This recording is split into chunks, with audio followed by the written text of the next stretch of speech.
بسم اللہ الرحمن الرحیم۔ اللہ کے نام سے شروع جو بڑا مہربان نہایت رحم والا ہے۔ کوئی کتنا اچھا کیوں نہ ہو، بروں کی صحبت برا بنا ہی دیتی ہے۔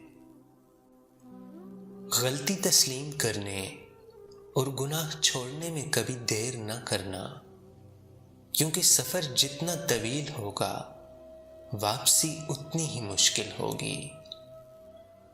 کسی نے کیا خوب کہا ہے، میں نے لوگوں کو مذہب کے لیے لڑتے دیکھا ہے، لوگوں کو مذہب کے لیے حمایت کرتے دیکھا ہے، لوگوں کو مذہب کے لیے مخالفت کرتے دیکھا ہے، یہاں تک کہ لوگوں کو مذہب کے لیے مرتے بھی دیکھا ہے، لیکن لوگوں کو مذہب کے مطابق زندگی گزارتے نہیں دیکھا۔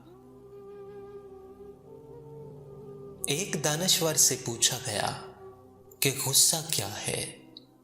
خوبصورت جواب ملا کہ کسی کی غلطی کی سزا خود کو دینا۔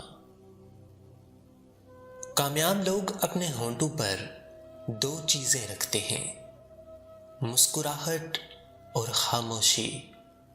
مسکراہٹ مسئلوں کے حل کے لیے اور خاموشی مسئلوں سے دور رہنے کے لیے۔ کسی سے اتنی توقعات وابستہ مت کیجیے کہ توقعات ٹوٹیں تو آپ خود بھی ساتھ ٹوٹ جائیں۔ زندگی کی ساری چیزیں ٹھوکر لگنے سے ٹوٹ جاتی ہیں، مگر صرف انسان وہ چیز ہے جو ٹھوکر لگنے کے بعد بنتا ہے۔ لوگوں کے دلوں میں اپنا مقام اس طرح بنا لو کہ مر جاؤ تو تمہارے لیے روئیں اور زندہ رہو تو تم سے ملنا پسند کریں۔ اگر تم عظمت کی بلندیوں کو چھونا چاہتے ہو تو اپنے دل میں انسانیت کے لیے نفرت کی بجائے محبت آباد کرو۔